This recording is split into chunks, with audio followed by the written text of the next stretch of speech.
everyone. You're listening to a special Keep Our Mob Safe Online podcast as part of the National Online Safety Awareness Campaign.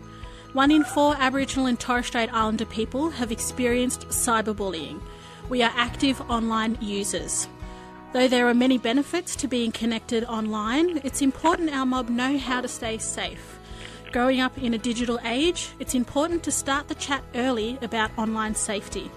I'm Leila Gurruwiwi, and today you will be hearing from me and my family all the way up in the Northern Territory about how our mob stays safe online. So my special guest today is actually my niece, Talena Morgan.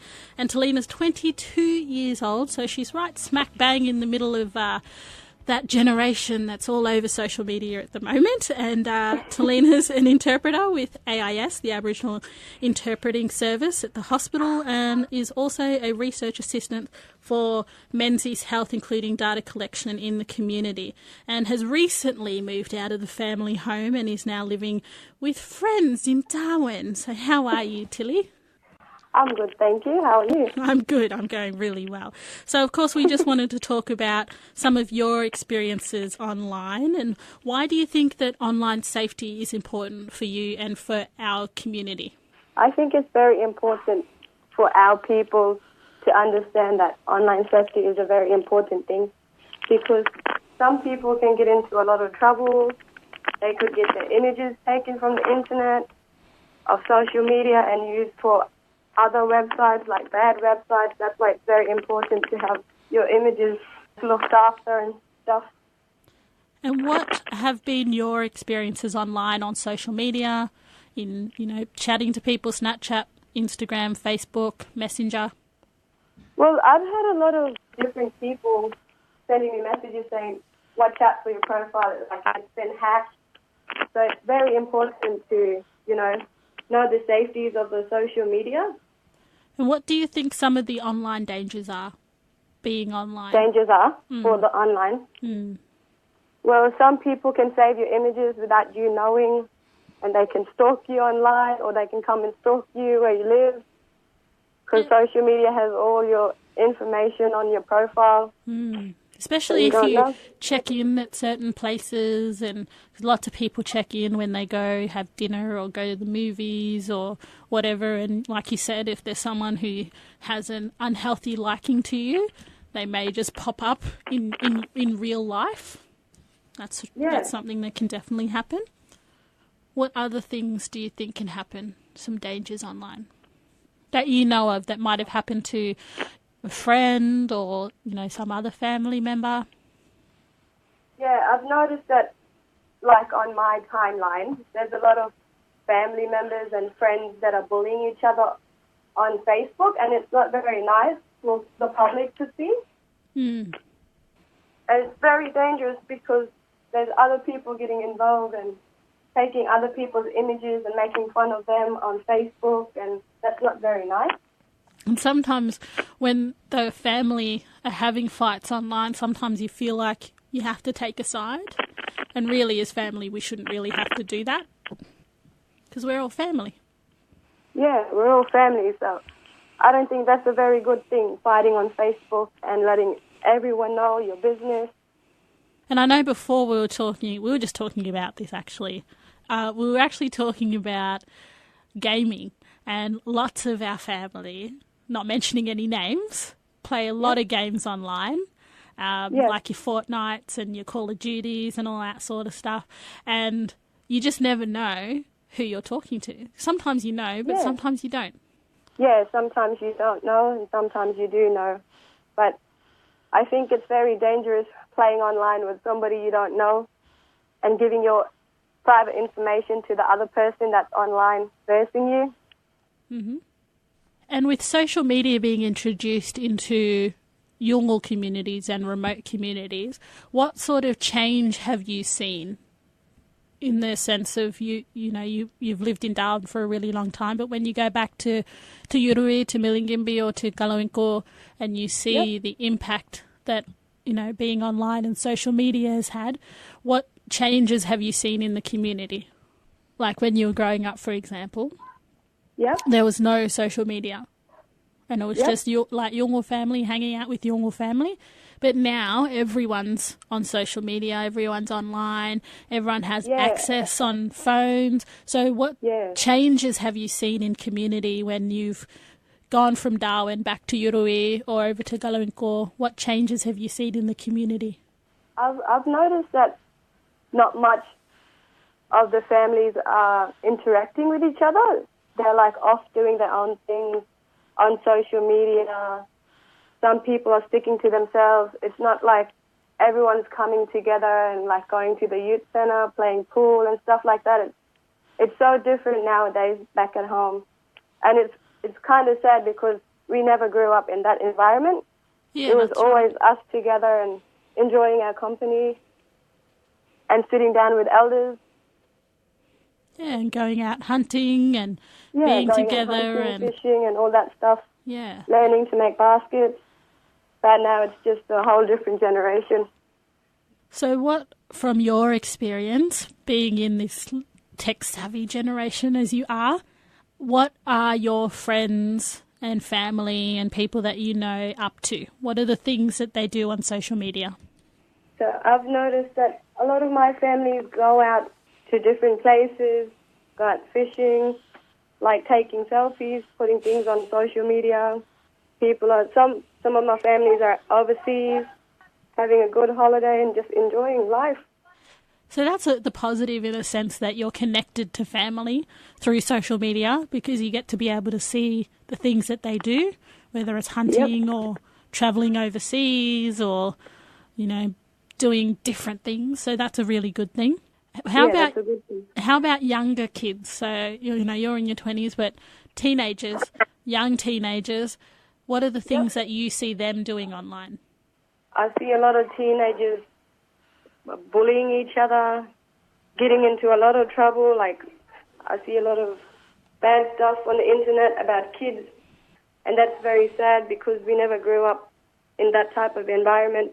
We always had great role models and family members that helped us and showed us the right way of growing up. Yeah, and Talena, when you were just talking about getting in trouble, the other thing that I've noticed online, I don't know whether it's current or whether it's something that's been going on for a really long time, but people, and especially young girls, having fights and filming themselves. Yep. Because I've seen a few of them. That's not good. Yes. Yeah, that's not very good. Yeah. So what are some of the other benefits do you think social media has had? There's a lot of events that pop up on Facebook that you guys, we don't know about, and you can just have, a scroll through Facebook. You can press interested or going, and it shows you the times and the dates where you can go and meet new people and connect with other good people that probably have the same, sense as you do. Mm.